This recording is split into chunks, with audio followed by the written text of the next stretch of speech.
Et bonjour à tous, mon nom est François Letarte. Bienvenue sur ma chaîne JDR des 30, une chaîne consacrée aux jeux de rôle sur table. Vie de rôliste et ça va être la réponse à la question du samedi de co-critique concernant Ravenloft.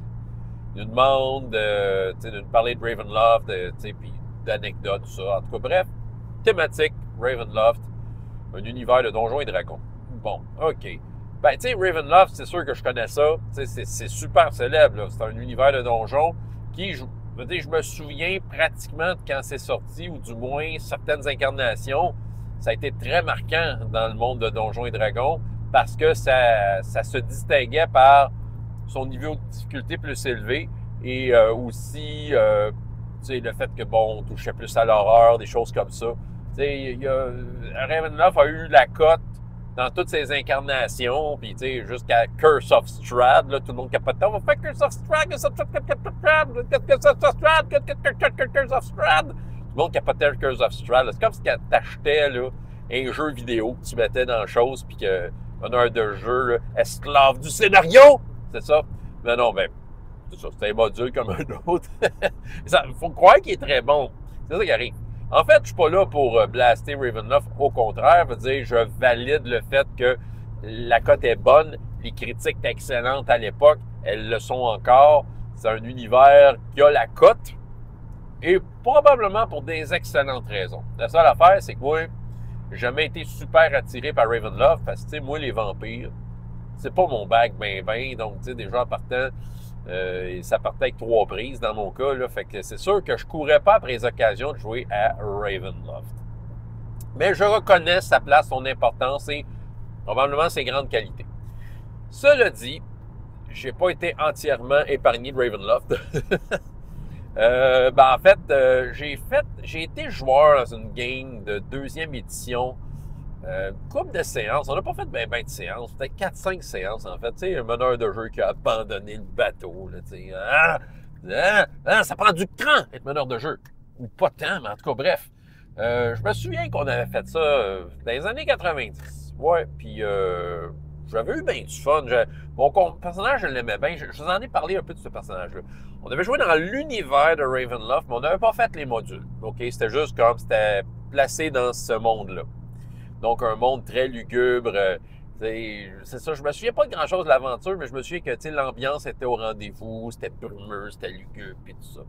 La seule affaire que je me souviens de cette game-là, c'est qu'on a ri en Simonac, bon, déjà en partant, mais aussi, mon personnage, c'était un prêtre, puis j'avais décidé d'inventer une religion. C'était la religion qui prêchait la fin du monde, parce qu'elle s'en vient.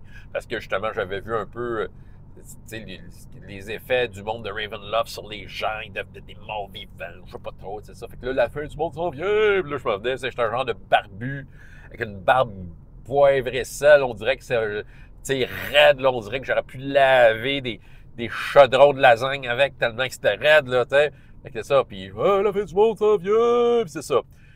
Ce qui était le fun avec la 2e édition, c'était la 2e édition, tu sais, autant que, bon, j'étais pas très gentil avec la 2e édition à l'époque, mais j'ai été joueur dans bien des games malgré tout. Puis, tu sais, avec du recul, t'avais comme une certaine liberté. C'était tellement wacky comme système que, tu sais, tu peux inventer de quoi, puis ça, tu le fitais, là. C'est ça. Puis, tu sais, il faut dire que les manuels, mettons, le manuel du prêtre, il y avait beaucoup d'indications sur comment un peu créer ta religion. Tout ça, c'était quand même bien fait, puis j'avais utilisé ça. Puis aussi, ce que j'aimais, tu sais, c'est ça, je m'étais, malgré tout, je m'étais acheté le CD-ROM à l'époque, ça s'appelait Core Rules, dans le fond, c'était tous les livres de base de 2e édition, plus 2.5, là.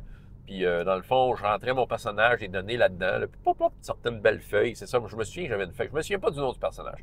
Puis là, je me battais avec une masse. Une des affaires marquantes de ce personnage-là, c'est une affaire technique, c'est un peu l'histoire que je raconte, je pense, avec ce personnage-là, toute fois que j'en parle, mais c'est que je sais pas pourquoi j'étais super malchanceux quand un combat. T'sais, moi, ma masse, je ratais tout le temps. Puis à un moment donné, j'étais à bout, là.